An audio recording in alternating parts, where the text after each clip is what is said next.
You're listening to the Wise Women Invest podcast, a division of Noise Media Network, hosted by Audrey Bell Kearney. Wise Women Invest is on a mission to help 1 million women learn how to make smart money moves by becoming savvy investors in real estate, the stock market, cryptocurrency, and early-stage businesses. Now your host, chief noisemaker, and wise woman herself, Audrey Bell Kearney. Good afternoon and good afternoon. Welcome to another episode of Wise Women Invest. I'm your host, Audrey Bell Kearney, along with my co-host, Ms. Carolyn Shoemate. Good afternoon, Carolyn. Good afternoon. How are you? I'm well, thank you. How about yourself? I'm doing great. Thank you. It's a great day. Even though it's hot, it's a great day. Oh yeah, listen, guys. I just got finished doing Good Morning Gwinnett, and so every morning on Good Morning Gwinnett, I do the weather. It's supposed to be 99 degrees today. Wow. It's gonna be hot. That's hot. I'm sure there's a weather advisory somewhere. Please, I said this on the last show. Please do not leave your children, your pets, or elderly people in a car without air conditioning unattended. Do not do that. So I'm begging you guys, don't do that, please. So listen, Carolyn, there's been a lot going on in the stock market, and some people are cringing. Other people want to jump off the bridge. Folks trying to figure out what is a bear market, what's a bull market. Should they sell their stock? Should they buy new stock? What should they do? So I said, you know what? The person that better answer these questions is not myself, but you. So that's why we're here today to talk about what's going on in the stock market and whether or not people should sell or buy, and what is a bull market and what is a bear market. I hear that all the time, but I have no idea what that is. You know something, Audrey? I love how your brain works. I just love how your brain works. When I saw that, I was like, okay, there's Audrey. When you just said that bull and bear market, let me just say that, yeah, people are squeamish all over the place. I had some clients call me yesterday. One young lady, when I tell you I love how her brain works too, she has been investing with me probably for about 7 years now. The first time she invested, she had probably about $10,000. And I want to say she's about 33, young lady compared to me. She's young. And we grew her investment over. She was in a very low interest rate bearing place. We grew her investment over time, and within about 2.5 years, she had about $30,000, and she was excited. She pulled the money out to help somebody start a business, and she lost some of it, and she said, when I come back, I'm not going to ever do that again. So she came back, and she had this time she had about 7,000. So she calls me yesterday, and I talked to her because she's a new investor, and she was concerned about the market. And she said, Carolyn, what should I do? And I said, nothing. Now, that's really hard for some people. She's investment minded now. She's had the experience and she knows what could happen. She's in a well diversified portfolio. She is investing systematically, okay? And she's investing in great long-term equity type companies. Okay, remember that. Those are key things. So I said, you're good. She said, I knew you were going to say that to me. I just wanted to call just to make sure. She said, but it is really unnerving. I said, it is, if you're going to pay attention to it like that. And so let me just put it very, very simple, in the simplest terms, and then we'll go into a little more detail. When you think about the animal, a bull and a bear, okay? A bull has horns. Those horns are up. And when he charges, he wants to go up and hurt someone, okay? So that's how he attacks. A bear has claws. So his things are here on his hand, and he's striking down in order to claw something, okay? Bull has horns that are up. In a bull market, prices are going up. In a bear market, prices are going down. So, Carolyn, when you say prices, what do you mean prices? Stock prices going up, or generally the economy going up, and things are coming down when it's considered a bear market. So if you think about those two animals, bull up, bear down. Okay, and that's really the simplest way to understand what's going on when we talk about a bull and a bear market. So, what causes a bear market? Some of the things that are happening right now. People are not happy with the economy. They're not happy with the political state of our country right now. A pandemic. We just got out of a pandemic. Um, Poor production. How in the world do you not have baby formula? You follow a poor production, sometimes low unemployment. All of those are signals of things that are happening. Things are trending down, so people start to feel a little concerned about what's going to happen with my investment. Is down. I'm losing money. You really don't lose until you start taking it out. I tell folks, when you're in a bear market, think about things being on sale. And sometimes if your portfolio, as I told the young lady yesterday, if your portfolio is very diversified, then you really don't worry too much about what's happening in the market. You don't worry too much about it, because in every bear market, there are some companies and some investments that are doing well. There are some companies that are not, their stock is not fluctuating. There's some who've called for splits to grow even more. So a lot of things are happening now, and you don't ever want to get to a point where you're trying to gauge the market. What's it gonna do? What's it gonna do now? The key thing for especially those folks who are just getting in, who have money, they have money in the market. Don't sell and run. Okay, don't do that, because in most cases the market does rebound, and bear markets typically don't last a long time. But it's typically whenever the economy is down, when stock prices are down, you've got all these other things going on in the country and the economy, and all of that affects the stock market. And so that's what a bear market is. And a bull market, conversely, is when the stock prices are up.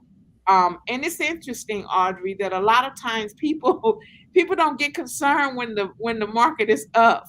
They're happy, they're getting returns, and they're not really, but bull markets don't last forever either.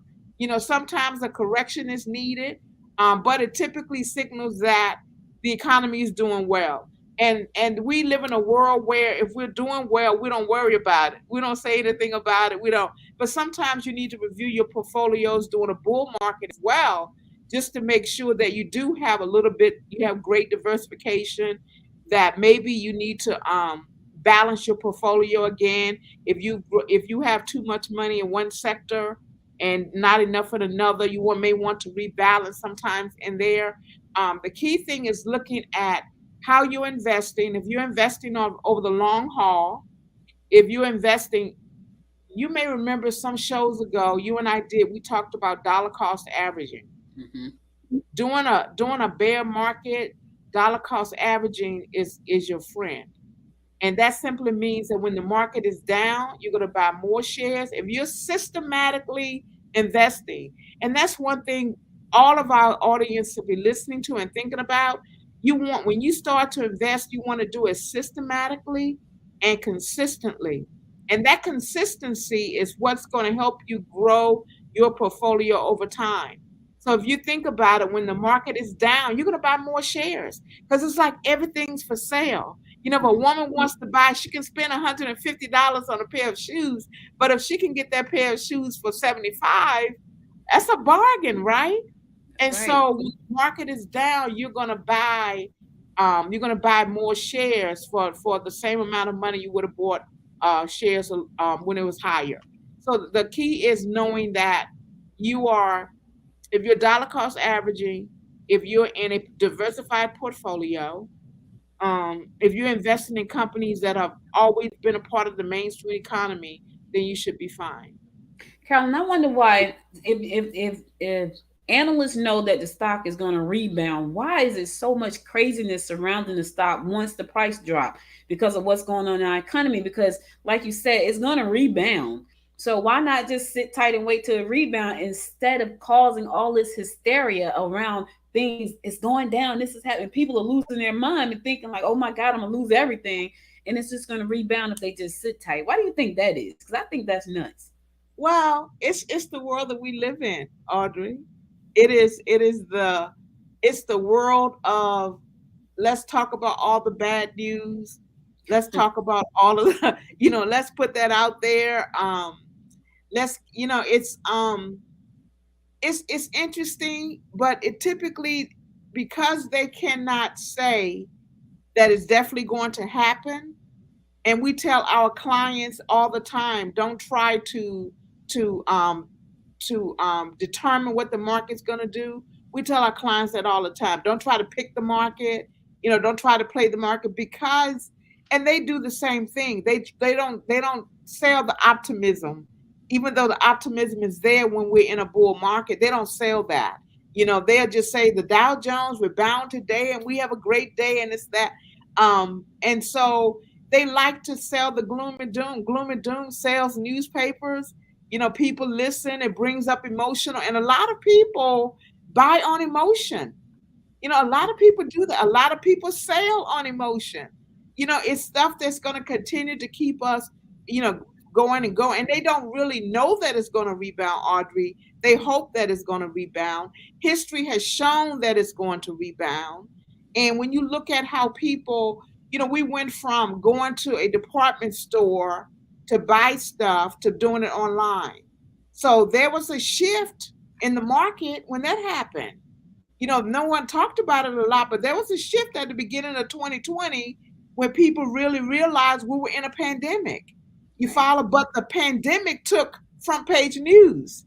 Yeah. There wasn't a whole lot of talk about the stock market, but it took a dive because there was a big shift in how people were shopping, how things were happening. People stopped going out. They weren't flying. When the airplanes were down, they didn't want to fly. They didn't know the restaurants were closing. The entire economy and the market was down. You follow? We were going down, but the pandemic was bigger news. And then let's say the pandemic was was graver. It was worse than the market, and that's where everybody was looking, because very few people really looked at their portfolio during the early days of the pandemic. I know I didn't. I don't know if you did, but I know I didn't really look at mine. Because all of us were like, oh my God, do I get vaccinated? Do I get masked? Am I going to the store? Stay away from get away from me. It was really a different, and anytime there's something going on in the world on a global scale, it affects the market.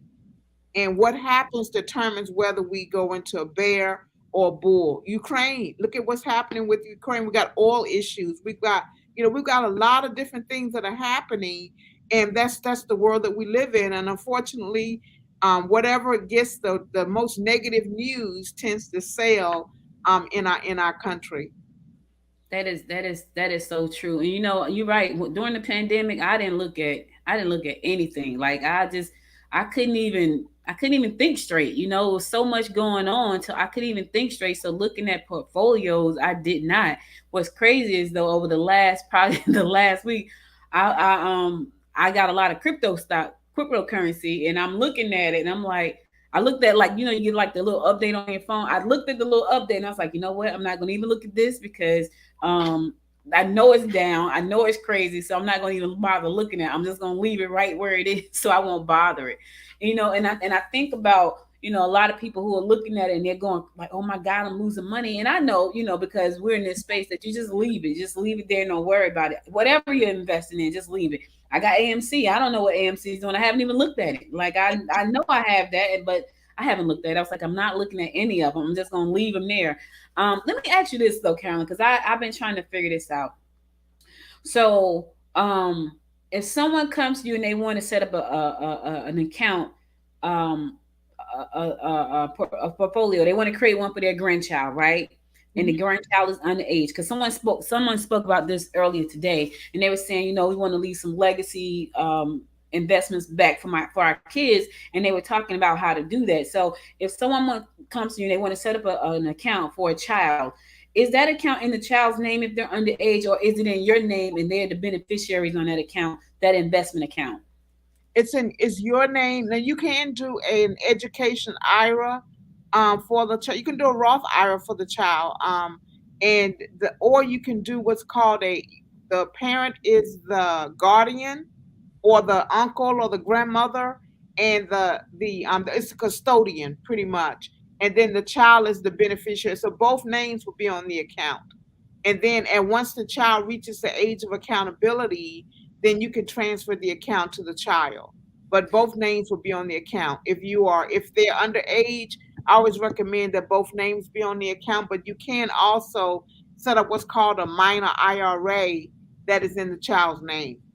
Okay, because I was just when they were asking me that, I started thinking about an insurance policy, because I know how we do those. You put a beneficiary on there. If the child is underage, you put make a custodian on there, or if something should happen to the primary, you make a contingent. So I know that part, but I wasn't sure exactly how that would work if it was an investment account, because I know that I've been in situations where there's a lot of money floating around, and the people that you put in charge of that money sometimes just are not the people that you think they are when money gets involved. So if you're trying to make sure that your child or your grandchild actually is able to access that money once they get of age, you know thinking you can trust people may not be a good. I don't know. I got some feelings about that. So I get the whole custodial part of that, but I think for me, I would probably rather just do so if it wasn't my daughter. And it was, I know I could trust my daughter to do the things I need to get her done. But if it wasn't my daughter, I think I would definitely probably do a minor IRA, because I just feel like when that child becomes of age, they know that they have money sitting over in this account at whatever partner we are working with, and they can access that money without anybody having to issue it out to them. Absolutely. Yeah, you can do a minor IRA. And I'm glad you mentioned the insurance portion, because I tell folks all the time it's awesome to set up an investment account, so you can leave some legacy for your children, grandchildren, and so forth. But it's also important to do something to make sure that you have the life insurance in place, because what a Mhm. life insurance policy does, it gives a large influx of money that can probably catch up what you haven't done. So let's say a person hasn't started investing for their child, and they Yeah. say, okay, I want to start an investment. I want to start it at $50 a month. And at the same time, they said, but I also want to do a life insurance policy for $300,000, and I want my child to be the beneficiary. Okay. So here's the thing. Let's say you start that investment this month and you're only doing $50 a month or $500 a month. And God forbid, but you also do the policy for 300,000. God forbid, but something happens to you 3 months down the road, and your child will get $300,000. In the investment, you'd only have $150. But whatever that produced, whatever short term returns you got on that. So it's so important to have both those legacies in place. You have the insurance in case you die too soon, before you have amassed the portfolio that you want for your loved one. So you want to have both in place so that protects you and that protects the family. And that's for any age. I had a young couple on yesterday, and and they were only 40 years old. It's amazing when you get 60, you start thinking about how 40 is young, right? But 40 years old, and they have young kids. And I said to them, look, it's a great time for you. You do the investment for yourself, but also if you want to start, the best way is to put the life insurance in place. So if something happens, your four children will be able to split $400,000. That's 100 grand a piece. How long is it going to take for us to save 100 grand a piece for each child? Make sense? And Makes so you sense. just want to make sure that as you're putting your portfolio together, that you have all of those things in place. And then of course have a will. A will is so important, because even though the life insurance, because there's a beneficiary, you don't have to put that in a will, because that is a state, that's a legal document, and nobody can change a beneficiary. So that is okay. But anything else that you have, you want to make sure that you put in your will who you want that money to go to. Because you're right, Audrey, it's amazing how emotions change. You think you can trust people, and then when someone dies, there's all this upheaval, and people don't do the right thing. So it's important that we put those things in place while we're thinking about them, so that we will be okay when something does happen. And then the reason I bring that up so often is because I think I might have mentioned, but when my dad passed away, he didn't have a will, so all of his estate went into probate for a year, and he lived in Vegas. I lived in At the time I was living in Georgia. I mean, yeah, I was living in North Carolina, so that was me having to go, my brother and I having to go out to Vegas and go through all of his stuff, and it was we found a lawyer. She charged us out the wazoo, though, Carolyn. We didn't know any better Mhm. because I wasn't deep into financial literacy like I am now. We didn't know any better. So it stayed into probate for a year. And even though we still came out pretty good, there's no telling how better off we could have come off had we known what we were doing. But we didn't know. And then I was trying, we both of us were trying to get out of Vegas. Like, we want to get home. We got kids and family. Let's go. It was already tragic that he was gone. Now we got to be out here fumbling around with stuff we have no idea. So that was one thing. And then last year, what happened with my daughter's grandfather, who he thought he had people in place that he could trust to do the right thing, and he didn't, You did. and he had way more assets than my dad. I'm talking about way, way, way, way more that my daughter probably would never see. And if he was alive, he wouldn't want it that way. But because he put people in place that he thought he could trust, when he's gone, listen, money is not evil. People are evil. Like And evil. money is not the root of evil. People are. And That's when money's involved, the real person shows up. I don't care what anybody says, that person will show up. That's why we have so many people going to jail for financial crimes, because they're just greedy and they can't help themselves.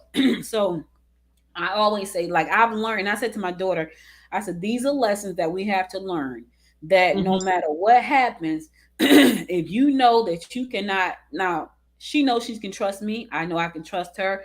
And we right. know that we can trust my brother. And we know that we can trust her godmother. We know that, right? There's no Right. doubt in our mind about that. But if there was a case where we couldn't, you need to make sure your kids understand where to find these documents. And we're going to talk more about asset protection in another show. And it's probably going to be a little bit longer show than this one, because you need to understand what's the difference between a trust and a will, Mhm.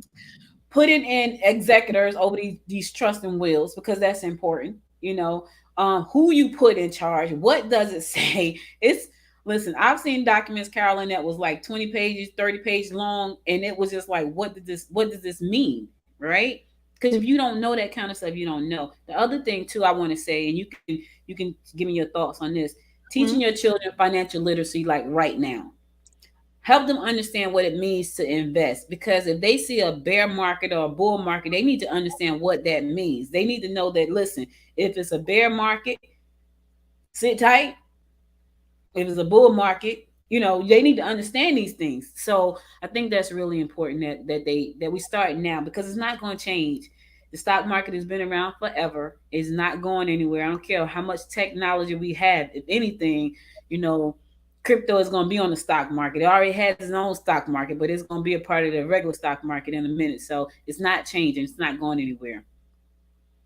Very true. And it's teaching kids when they are young is so very important because I was listening to something the other day. They were talking about this whole discussion about whether or not to forgive student loan debt.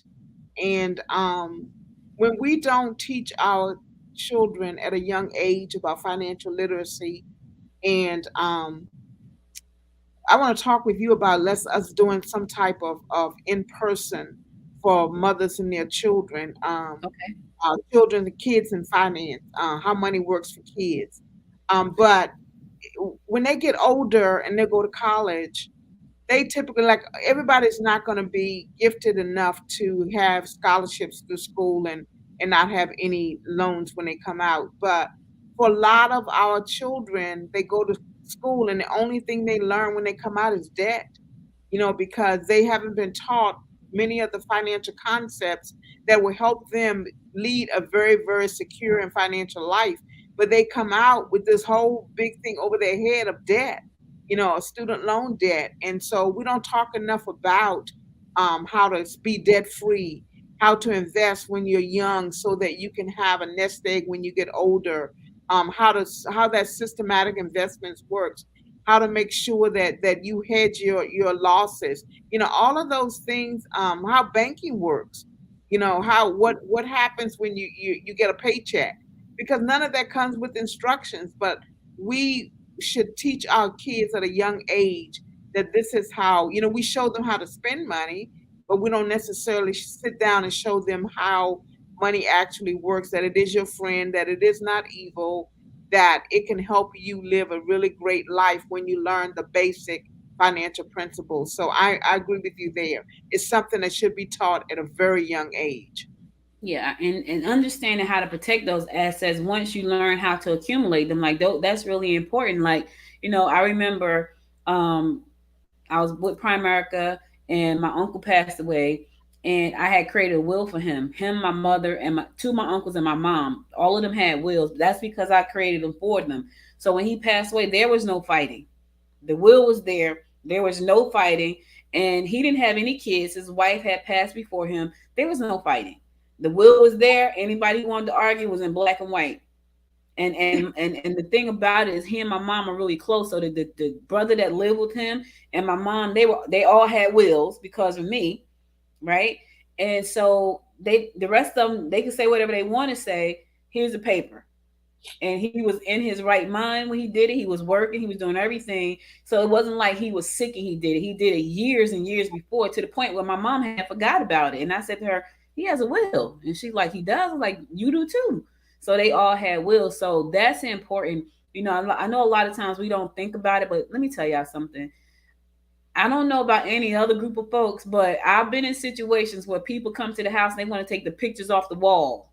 So if it's if it's something that you feel valuable, put it in a will, protect it. I'm just saying what I know for a fact, because I've lived through these things, and that's important for you to understand. And it's also important for you to understand, to make sure you know what paperwork is, so your family can get access to it. When before my dad passed, his wife passed before him, but before she passed, she said to me, I need you to come to California if something happens to me, to be with your dad. And in my mind, I'm thinking, Carolyn, why do I need to come? You have grown kids, 3 grown kids out there. Why do you want me to come?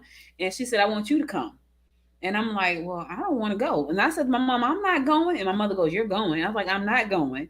She said she wanted you to go with your dad. You have to go. I was like, I ain't going. But wow. I went because my mom and my uncle said to me, if she told you that she needed you to come out here and be with your dad, there must have been a reason, despite the fact that she had 3 older kids. 2 of them were older than me. And I was like, okay, she told me where everything was. And so in my mind, maybe she didn't think her kids were responsible, And so you have to make, it's so much that goes into this, but it doesn't have to be complicated. You know what I mean? And so exactly.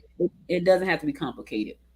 It really doesn't. I'm really glad you said that, because the will does take all the guesswork away. It takes all the guesswork away. And again, when I love the fact that we're doing this Wise Women Invest, because investing in yourself by getting the knowledge that you need to get better is really, really so important right now.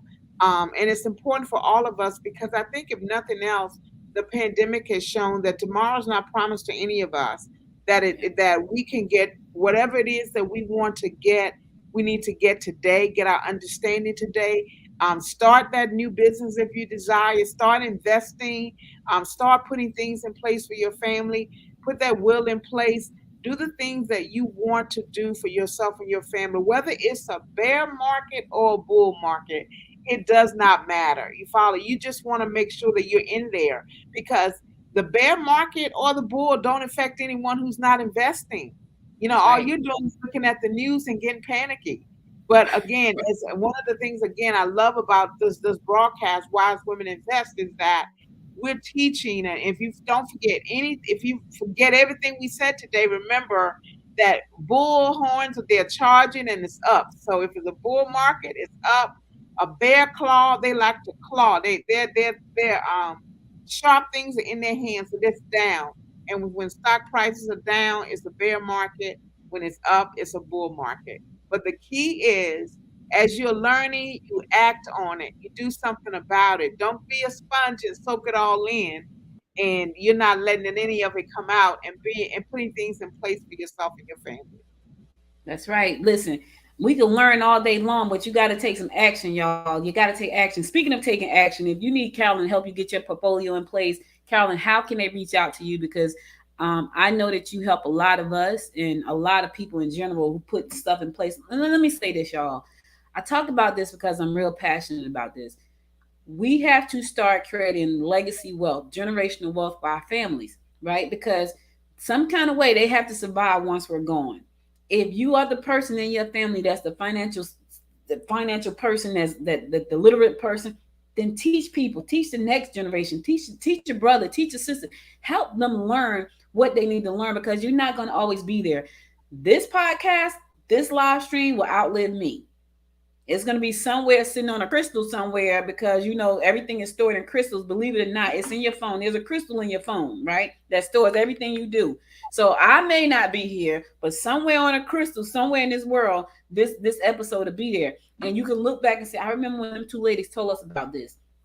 I remember when they said put together a portfolio. I remember when they said put together a will, get a trust, learn how money works, all of these things. And like Carolyn said, we're gonna, all you gotta do is tell me what we want to do, Carolyn, when it comes to educating these kids, and we can make it happen, because I think that's so important. My granddaughter is 3 years old.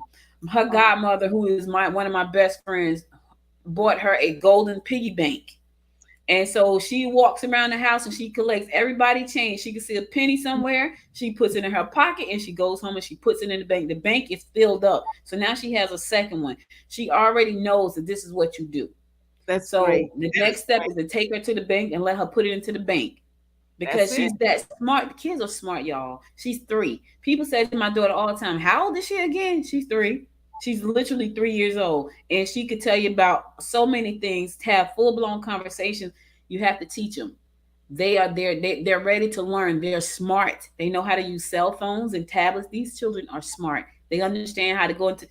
She knows I'm the weakest link, Carolyn. We go to the store. She plays on my weakness. She goes, Gia, I want this, and I'm like, okay, I'm the weakest link when it comes to her. So they understand this. So we're going to be sharing more information about any upcoming workshops that we have with you guys, and we want you to push them out to other people. And if we can, we can broadcast those live. Hopefully we can, depending on where we are, the location and things like that. We will, because you need this information. Stop sitting back thinking that you don't need it. Don't be listening to the news thinking, oh my God, life is falling apart because the gas is $4.79. Life is not falling apart, right? But you need to be prepared for that. So, Carolyn, how can they reach out to you?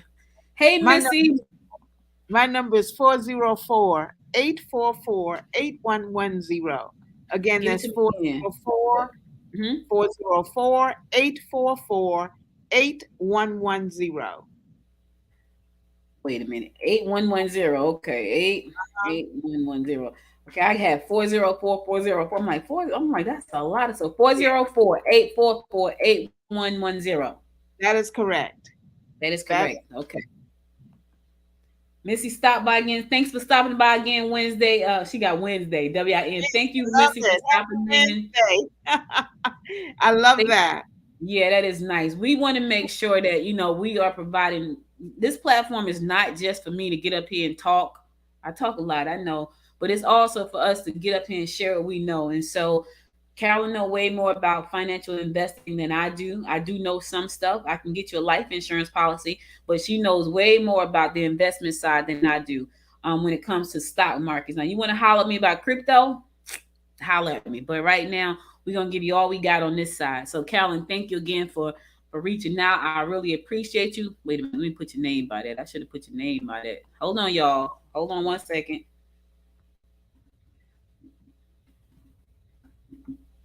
Well, Audrey, thank you. And again, I love how your brain works when whatever's happening in the news is like, oh, Audrey's going to talk about that. So it is great. And you're right. There's so many people who, because they don't understand, they don't take action. And that's why on this Wise Women Invest that we take the time to explain in the simplest terms how you can start taking action as well. Yeah, and so that's why we're going to keep doing the show. We're going to keep bringing you information. We're going to keep educating you about this stuff. And so please be sure to share the show with your friends. We try to come on every Wednesday, but Carol and I both get a little busy sometimes. And we're calling so like, hey, I can't make it today, but we're going to try our best to keep it going. If you miss any episode, just go to wisewomeninvest.today. You can listen to the past episodes there. They're all there. If you want to schedule a free financial assessment, you can do that there as well. And either Carolyn or myself will get back to you with that. It's free. It doesn't cost you anything. If you want to know where you are financially and you want us to sit down and talk to you, go to wisewomeninvest.today, fill out the free analysis information, and one of us will get back to you. So do that as well. If you want to talk to Carolyn right now, you say, Audrey, I'm just ready to get started. I need some help right now. That's Carolyn's phone number. Reach out to her. She'll be happy to help you. Missy, thank you again for stopping by. We'll see you next Wednesday. Carolyn, thank you again for always co-hosting and providing great information. I will talk to you soon. Thank you. Take care. All right. Listen, everybody. This is another edition of Wise Women Invest. We'll be back next Wednesday, same time, same place. So be sure to tune in. Until next time, my friends, make it a great day. Bye, y'all. You've been listening to the Wise Women Invest podcast. Tune in daily at 6 p.m. for a new investment tip to help you make smart money moves. To learn more about Wise Women Invest and to join our community and investment club, go to www.wisewomeninvest.club. To never miss an episode of the podcast, download the Wise Women Invest app from the App Store and be sure to share the show with another wise woman. Again, our website is www.wisewomeninvest.club.